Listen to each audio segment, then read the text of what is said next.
جو طاق راتیں ہیں ان کی فضیلت کیا ہے اور سب سے افضل عمل کیا ہے، اس حوالے سے بتائیں ذرا۔ بسم اللہ الرحمن الرحیم۔ اللہ پاک نے ماہ رمضان المبارک کا ایک خوبصورت تحفہ دیا ہے، اور رسول خدا صلی اللہ علیہ وسلم ماہ رمضان کی آمد کی دعا فرماتے تھے۔ صحابہ اکرام نے عرض کیا، یا رسول اللہ، ماہ رمضان المبارک میں سب سے اہم اور قیمتی لمحات کون سے ہیں؟ فرمایا آخری عشرے کی طاق راتیں۔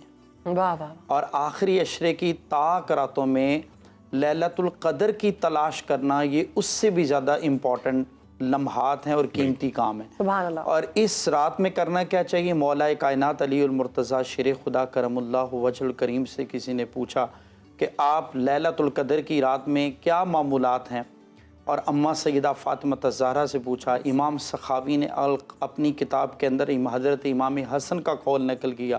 آپ نے فرمایا، میں تو اس رات کے تین پہلو، تین ڈپارٹمنٹ کرتا ہوں۔ صحیح۔ ایک پہ نانا پہ درود پڑھتا ہوں، دوسرے میں استغفار کرتا ہوں، اور آخری میں اللہ کے حضور سر بسجود ہو جاتا ہوں۔ اللہ ہمیں چاہیے شب بیداری میں، طاق راتوں میں یہ کام تو کرنے چاہیے، لیکن سب سے اہم چیز توبہ ہے، کیونکہ توبہ عبادت کی چابی ہے۔ بے واہ واہ شک واہ۔ بے شک۔ اگر توبہ نہیں ہے تو عبادت پہ دل انسان کا مطمئن نہیں ہوتا۔ بے آپ شک۔ کوئی دنیا کا کام لے لیں، کوئی دنیا کا کام، اگر آپ کا دل مطمئن ہے نا، آپ اس کام کو تسلی بخش کر کریں لیں گے، گے، چاہے بالکل دنیا ایسے ہی جو مرضی کہتی رہے۔ اور اگر اس کام پہ آپ کا دل مطمئن نہیں ہے، نفس میں کہیں کھوٹ ہے، تو چاہے آپ نماز تو بڑی دور کی بات، حرم کعبہ میں حج بھی کریں گے تو بخاری کی پہلی حدیث ہے، انما الاعمال بالنیات وانما لکل امرئ ما نوی۔ اگر کوئی بندہ حج بھی کرے اور نیت ریاکاری کی ہے تو فرمایا ہم اس کا حج بھی قبول نہیں کریں گے۔ تو توبہ عبادت، اور اللہ پاک قرآن مجید میں بڑے خوبصورت اور سنہری لفظوں سے ارشاد فرماتا ہے، قل یا عبادی الذین اسرفوا علی انفسہم، اے محبوب ان لوگوں کو بتا دو اگر کوئی گناہ سرزد ہو جائے، تم سے کوئی خطا ہو جائے، اپنے نفس پر کوئی ظلم کر بیٹھو، لا تقنطوا من رحمت اللہ، اللہ کی رحمت سے کبھی نا امید نہ ہونا۔ تو غلام حیدر صاحب، یہ بھی ہوتا ہے کہ انسان پہ یا معاشرے پہ اوورآل یا ملکی سطح پہ اگر بات کریں، کوئی سختی آتی ہے تو آپ کے گناہوں کی وجہ سے آتی ہے اور توبہ نہ کرنے کی وجہ سے بھی آتی ہے۔ بے شک رانا صاحب، حضرت نوح علیہ السلام کی قوم 40 سال تک عورتیں بانجپن ہوگی، بارش بند ہو گئی، حالات قحط سالی کی طرف چلے گئے، پانی غلہ بند ہو گیا، مال و زر بند ہو گیا۔ قوم دوڑ کر حضرت نوح علیہ السلام کے پاس آئی کہ اللہ کے برگزیدہ نبی بتائیں ہم کیا کریں۔ ابھی انہوں نے اپنی قوم سے خطاب کیا تو قرآن میں اللہ پاک نے نبی کریم صلی اللہ علیہ وسلم کے لیے خوبصورت الفاظ ارشاد فرمایا، یرسل السماء علیکم مدرارا۔ اے محبوب ان لوگوں کا حال دیکھیے، نوح علیہ السلام کی قوم کا، جب انہوں نے قحط سالی ہوئی، مال و زر کم ہوا، عورتیں 40 سال تک بانجپن ہو گئیں، اللہ پاک نے ان پر عذاب الہی مسلط ہوا۔ میں سمجھتا ہوں قوموں کی بدحالی خدا کا عذاب الہی ہے۔ آج پاکستان کے حالات دیکھ لیں، پہلے ہم سنا کرتے تھے حاکم وقت کے پاس اگر کوئی عورت آتی نا، 2 عورتیں آگی، ایک بچہ گم ہو گیا، جی جی، حاکم وقت کے پاس، صحیح۔ ایک کہتی ہے بچہ میرا، دوسری کہتی ہے بچہ میرا ہے۔ تو حاکم وقت نے کہا ایک کام کرتے ہیں، اس بچے کو آگ لگاتے ہیں، آگ میں ڈال دو، فیصلہ ہو جائے گا بچہ اس عورت کا کہ اس عورت کا۔ جب اسے آگ میں ڈالیں گے تو جس کا بچہ، اس نے کہا بھائی میری آنکھوں کے سامنے بچے کو آگ میں نہ ڈالو، اس کو دے دو۔ فیصلہ ہو گیا کہ بچہ اس عورت کا نہیں جس نے آگ سے بچایا۔ اور آج کے دور میں مائیں خود اپنے بچوں کو اپنے سے جدا کر رہی ہیں چند ٹکوں کی خاطر۔ جب قوموں کی بدحالی پر، اور یہ فتنوں کا دور ہے، سازشوں کا دور ہے رانا صاحب، سازشوں کے دور کے اندر اللہ کی پہچان کرنا، توبہ کرنا، استغفار کرنا۔ نوح علیہ السلام نے جب یہ سارا ماجرا دیکھا تو اللہ کے حضور دعا کی، اللہ نے فرمایا میرے نوح علیہ السلام اپنی قوم کو بتائیں توبہ کریں، استغفار کریں۔ قوم نے توبہ کی، فرمایا یرسل السماء علیکم مدرارا، ہم نے ان کو بارش عطا کی، ہم نے مال و زر عطا کیا، ہم نے نہروں کی فراوانی دی، ہم نے ان کی عورتوں کو اولاد کی نورینہ اولاد سے نواز دیا۔ قرآن ہمیں جب یہ میسج دے رہا ہے کہ کس ہر دور کے اندر جب قوموں کی بدحالی ہو، حالات سازگار ہوں، بے روزگاری ہو، بے جا مقدمہ بازی ہو، قتل و غارت ہو، عدل و انصاف کا دورہ ختم ہو چکا ہو۔ اچھا مفتی صاحب، ایک اور چیز ساتھ بتائیے گا کہ جو راز پوشیدہ ہیں طاق راتوں میں، اس کے حوالے سے کیا کہیں گے؟ بسم اللہ الرحمن الرحیم۔ دیکھیں جی، راز پوشیدہ تو لیلۃ القدر کو، طاق راتوں کو اللہ نے پوشیدہ اس لیے رکھا ہے تاکہ ان راتوں کی اہمیت دوسری راتوں کی نسبت ممتاز اور معشرف ہو جائے۔ بے شک۔ شب برات بتا دیا، یہ شب برات ہے۔ شب معراج بتا دی یہ شب معراج ہے، 9-10 ذوالحجہ کی رات بتا دی بھی یہ بخشش کی رات ہے، محرم الحرام شب عاشور کی رات بتا دیا، عید الفطر کا دن بتا دیا، لیلۃ الجائزہ کی رات بتا دی، عید الاضحیٰ کا دن بتا دیا،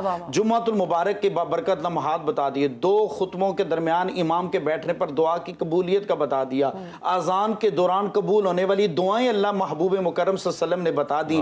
یا رسول اللہ آپ نے لیلۃ القدر کی طاق راتوں کو چھپایا کیوں ہے؟ فرمایا اس میں لاجک یہ ہے کہ امت اس میں اپنی مصروفیات کو ترک کر کے سر بسجود الہی ہو کے گوشہ نشین ہو، تاکہ امت کو اس چھپی ہوئے راز کا افسانہ تب سمجھ آئے گا جب اس کو رات کے اندھیرے میں اللہ کی بارگاہ میں قرب کا اعلیٰ مقام نصیب ہوگا۔ اور حضور پاک صلی اللہ علیہ وسلم کی زندگی میں جتنے سال آقا زندہ رہے، ظاہری آیات طیبہ میں نبی کریم ہر سال ماہ رمضان کی آخری عشرے کے اندر طاق راتوں کی تلاش کرتے تھے، اور ہمارے معاشرے کے اندر اعتکاف کا مقصد ہی طاق رات کی تلاش ہے، جبکہ دور جدید کے اندر یہ مقصد آہستہ آہستہ رفتہ رفتہ ختم ہو گیا۔ اور میں تو یہاں یہ کہوں گا ان میں بھی امپورٹنٹ چیز توبہ ہے۔ اگر توبہ نہیں، اور یاد رکھیے گا ہم تو توبہ کرتے ہیں، توبہ کرنے سے توبہ نہیں ہوتا۔ وہ کسی نے پوچھا کہ آپ آیت الکرسی اتنی جلدی پڑھتے ہو؟ اس نے کہا میں آیت الکرسی پڑھتا ہوں۔ انہوں نے کہا ایسے آیت الکرسی نہیں ہوتی، پوری پڑھنے سے انسان کو جنت میں اعلیٰ مقام ملتا ہے۔ تو توبہ کرنے سے توبہ نہیں ہوتا، چاہے وہ قوالی میں ہو، چاہے وہ سانگ میں ہو، چاہے وہ نعت میں ہو، چاہے وہ نماز میں ہو، چاہے دیکھیں نا کتنی دنیا دعا کر رہی ہے، کتنی درگاہوں پہ، آستانوں پہ، مسجدوں، ممبروں، مہراؤں پہ دعائیں ہو رہی ہیں، لیکن ابھی تک پاکستان کے حالات بہتر ہونے کے بجائے معیشت اور زیادہ ڈوبتی چلی جا رہی، پہیہ رک رہا ہے دن بدن، حالات اور سازگار ہے۔ وجہ کیا ہے؟ پھر صحیح توبہ کرنے کا طریقہ بتا دیں۔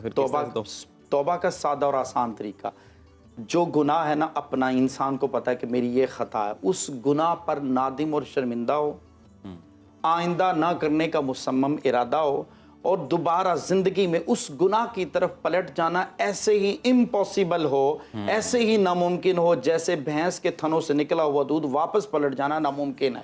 طریقہ کار سادہ سا۔ اور دوسری بات، توبہ، رانا صاحب، توبہ کی جو توفیق ہے نا ہر بندے کو نہیں ملتی۔ توبہ کی توفیق 2 بندوں کو ملتی ہے، ایک وہ جس میں احساس ہو، اور نمبر 2 جس پہ کسی کی نظر کرم ہو جائے۔ نبی کریم صلی اللہ علیہ وآلہ وسلم کا نا دور حیات ایک نوجوان بچہ تھا، سالبہ بن عبد الرحمن اس کا نام ہے، 16-17 سال کا ہے، حضور کی بارگاہ میں نا کھڑا رہتا، بارگاہ مصطفیٰ میں نا پیش رہتا۔ حضور نے مشکیزے سے پانی منگوانا ہو کسی کو، پہ ایک دن ایک صحابی کو پیغام بھجوانا تھا، تو سالبہ بن عبد الرحمن کو بلایا، کہ فلاں صحابی کو نا پیغام دیو۔ گئے، مختصر حدیث آپ کے اس سامعین کی نظر کرتا ہوں، وہ گئے، واپس پلٹ کے نہیں آئے، مجلس برخاست ہوگی، رات گزر گئی، اگلا دن آ گیا، 3 دن گزر گئے۔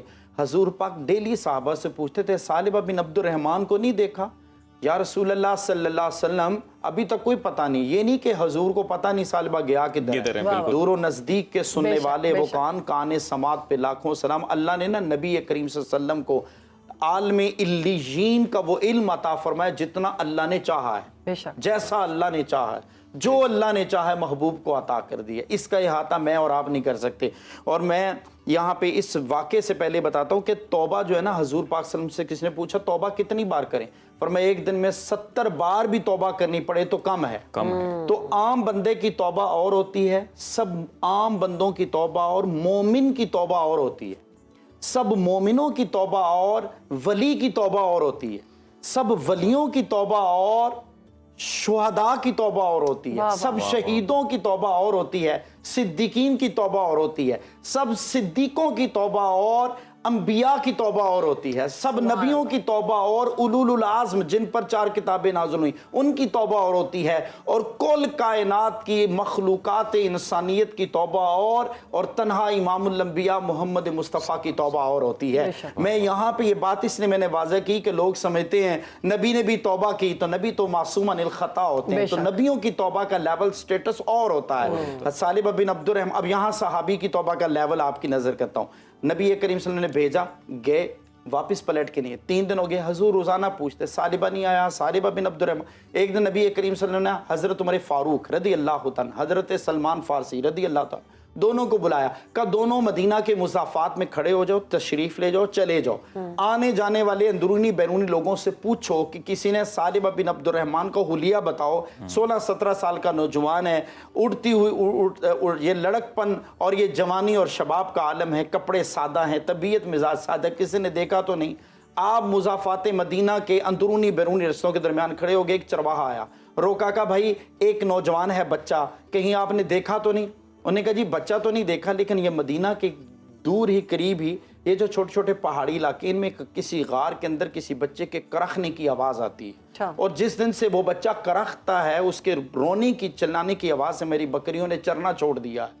یا رسول نہ حضرت عمر فاروق رضی اللہ تعالیٰ نے یہ میسج دیا، آپ نے چرواہے سے پوچھا کدھر، انہوں نے رستہ بتایا، ساتھ چلے گئے، جا کے غار کے دانے میں دیکھا تو وہی صحابی رسول ثعلبہ بن عبد الرحمن، لڑک پن کا عمر، طبیعت مزاج پشیمانی کی حالت میں ہے، پتے کھا کے گزارا کرنے والے، پشیمانی کی حالت ہے۔ پوچھا ثعلبہ کیا ہوا؟ کہا ثعلبہ منافق ہو گیا۔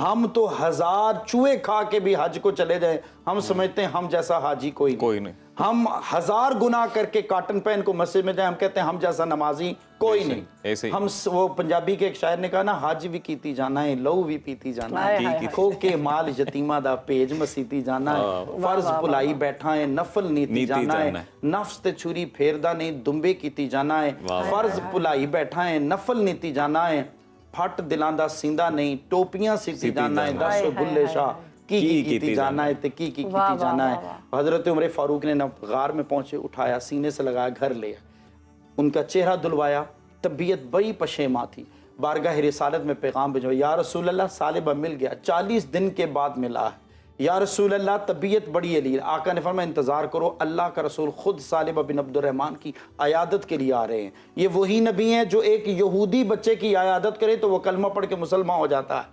ہم نہ اپنے نمازی کا حال پوچھنے نہیں جاتے، ہمارے ساتھ کا نمازی نماز پڑھنے اگلے دن آئے، ہم نہیں پوچھنے، بالکل خود ہی آ جائے گا۔ سکا بھائی، ریلیٹیو، فیملیاں، دوریاں ہو چکی ہیں، بہت زیادہ دوریاں پڑ گئی ہیں۔ تو نبی کریم صلی اللہ علیہ وسلم تشریف لائے، ثعلبہ کا سر اپنی گود میں رکھا، سرے میں پہ ہاتھ پھیرا، کہا ثعلبہ بیٹا کیا ہوا؟ کہا منافق ہو گیا۔ کہا یا رسول اللہ میں جس بازار سے گزر رہا تھا، اچانک اس گھر کے اندر واش روم کا پردہ لگا تھا، ہوا چلی، پردہ ہٹا، اندر کو غسل کر رہا تھا، برہنہ اس کی پشت پہ میری نظر پڑی، یا رسول اللہ صلی اللہ علیہ وسلم میری دل نے، نفس نے برداشت نہیں کیا، جو آنکھیں چہرے مصطفیٰ کا دیدار کرتی ہیں، شب و روز محبوب کی محبت میں فرفتہ رہتی ہیں، ان آنکھوں نے کیوں بے حیائی کی طرف دیکھا؟ اتنی بات کرنی تھی، رسول اللہ صلی اللہ علیہ وسلم نے فرمایا ثعلبہ اللہ اپنے بندوں کو معاف کر دیتا ہے، وہ رحمت کرتا ہے، وہ کرم کرتا ہے، ثعلبہ اللہ معاف کر دے گا۔ نبی کریم صلی اللہ علیہ وسلم نے دلاسا دیا، اتنی دیر میں فرمایا ان کی روح کفس سے پرواز کر گئی۔ حضور پاک نے دلاسا دیا کہ اللہ رحمت کرے گا، معاف کرنے والا ہے، درگزر کرتا ہے، اللہ معاف کر دے۔ روح پرواز ہوئی، صحابہ کرام رضی اللہ تعالی عنہم اجمعین فرماتے ہیں ہم دیکھ رہے تھے رسول اللہ صلی اللہ علیہ وسلم، آپ نے اپنی ایڑیاں اٹھا لی، پنجے زمین پہ لگائے، قبرستان کی طرف پہنچے تو ہم نے عرض کی یا رسول اللہ صلی اللہ علیہ وسلم آپ اتنے ایڑیاں اٹھا کے پنجے لگا کے قبرستان کی طرف کیوں جا رہے ہیں؟ نبی کریم صلی اللہ علیہ وسلم فرمایا میرے ثعلبہ نے وہ توبہ کی ہے توبۃ النصوح، اگر روح زمین کی ساری امت میں وہ توبہ تقسیم کر دی جائے اللہ ثعلبہ بن عبد الرحمن کی توبہ سے میری امت کی بخشش فرما دے گا۔ اور کہا یا رسول اللہ صلی اللہ علیہ وسلم آپ ایڑیاں اٹھا کے کیوں چل رہے ہیں؟ فرمایا توبہ ہی ایسی ہے اللہ کی 70,000 سے زائد فرشتہ میرے ثعلبہ بن عبد الرحمن کے جنازے میں شریک ہو رہا ہے، جن کی توبہ کا یہ کمال ہے۔ اسی لیے اللہ نے فرمایا قرآن میں ان اللہ یحب التوابین ویحب المتطہرین، اللہ میں وہ ایک حدیث میں نا کل بنی آدم خطاؤن وخیر الخطائین التوابون، فرمایا ہر بنی آدم خطا کار ہے، خطا ہو جاتی ہے، ان میں انبیاء کو نکالا ہے ہم نے، کل بنی آدم خطاؤن خطا کار ہیں، وخیر الخطا وہ جو خیر الخطائین ہے وہ توابون ہیں، فرمایا ان میں سب سے بہتر خطا کار وہ ہیں جو توبہ کرنے والے ہیں۔